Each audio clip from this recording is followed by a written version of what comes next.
If you would have told me a few years ago that I'd be transitioning out of the Marine Corps after over a decade of service to pursue real estate full time, I think I would have laughed at you.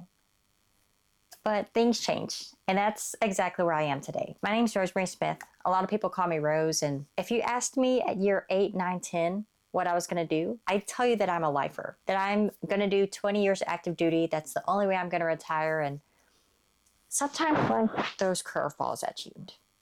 We may not plan for them, but then we end up walking away after 12 years. And I want to be clear from the start. I'm not someone who has this massive portfolio. I don't have 10, 20, 50 doors. In reality, I only own 3 properties, but I control more. And that's a concept that you'll hear me talk about more on this channel. I learned you don't need a large number of properties to have success in this space. In fact, if you're selective about the deals that you do take on, it's completely possible to take control of assets without ever taking ownership of them. I'm going to be sharing my real hands-on experience and some of the good and bad lessons that I've learned along the way. A little bit about myself and my background, the boring stuff. I bought my first house, 3 to 4 years ago using a VA loan. I bought it from a close friend. We didn't use a real estate agent, and that was my first time learning contracts and working directly with a title company. Whenever I received orders to move, I did what most service members do, and I turned it into a long-term rental. To this day, I don't have any regrets doing that. It still cash flows. It's nothing to write home about. It's just stable. But at that point in time, I wouldn't consider myself an investor. I'm more like an accidental landlord. Well, fast forward in 2024, I purchased a 4-bedroom property, and originally my plan was to just rent out the other rooms in the house. I knew in this area I could rent them for $700, $750 a pop. I'm pretty close to a couple colleges.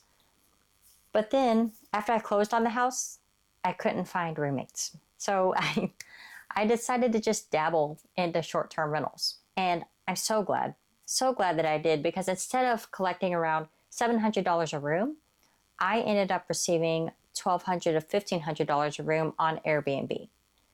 And in hindsight, that only happened because I was so bad at finding roommates in the first place. Once I get traction and that starts to pick up, I decide I'm going to update the layout of the house. I add another bedroom, and that's the point whenever I really start making money to live at my own house. Even after utilities are paid, I'm pocketing another $1,500 a month. And I'd say that's the moment that things really clicked for me. I learned that you can make decent income and how you structure a single property, not just by owning more of them, but whenever you look at the numbers, this one house made 8 to 10 times the cash flow of my long-term rental. And I always joke that Airbnb is just better than roommates, because if I don't like someone, then they're typically gone in a few days. Well, 8 months later, this house is doing so well that I turned around and bought another house, a bigger house. I actually partnered with a friend of mine during the acquisition process, and we repeated the same short-term rental co-living setup I'd already done once, so he could live in the house rent-free. And now we're actually in the process of transitioning that Airbnb property into a sober living or transitional housing property for nonprofits. Now, I share those things to highlight that we learn and adapt through hands-on experiences. Just between those 3 properties, whenever I look back on them, I've learned about managing long-term rentals, short-term rentals, co-living setups, tenant screenings, and unfortunately, the eviction process. But the bigger takeaway that I had this past year was I didn't have to do any of that. I actually didn't have to own the real estate to control it. So I ended up getting involved in more deals outside of what I actually owned or what was titled to me. For instance, last fall, I structured and assigned a seller finance deal on a house that sat on 28 acres. When everything was said and done, the seller ended up receiving almost twice his asking price over terms, and the buyer ended up locking in a 4.5% interest rate whenever the market was just above 6%. Then fast forward a little bit more, this year, I went ahead and set up and sandwiched myself into several lease options. And the goal of doing that was to help sellers and tenant buyers who didn't necessarily have a clear path forward. But over time, I'd say that became my focus. Just figuring out how to structure deals whenever they didn't fit a traditional mold. Because the reality is, most properties can and should sell on the MLS with an agent. I think that works for the majority of situations, so I like to focus on the 5%, the ones that don't. Like the seller with very little equity because he bought his house last year using a 0% down VA loan. Or the tired landlord who's just burnt out on paying for last-minute repairs and bad tenants, but they are open to deferring those responsibilities to someone like me. So once again, while my portfolio is still relatively small, our experience never has to be limited to what's deeded to us. Over the past few months, I kind of stopped, took a step back, and really evaluated the strategies that I've been using. Sure, they worked. Sure, they were profitable. But if I was really being honest with myself, most of them were investor focused. They benefited me, and they didn't always solve a long-term problem for the other person involved. Airbnb is probably my biggest example of that. It gives someone a place to crash for the next couple of days, but it provides no long-term relief. And I think that's what really pushed me to focus on more lease options, especially whenever I saw how so many of my military friends struggled with this in the real estate world.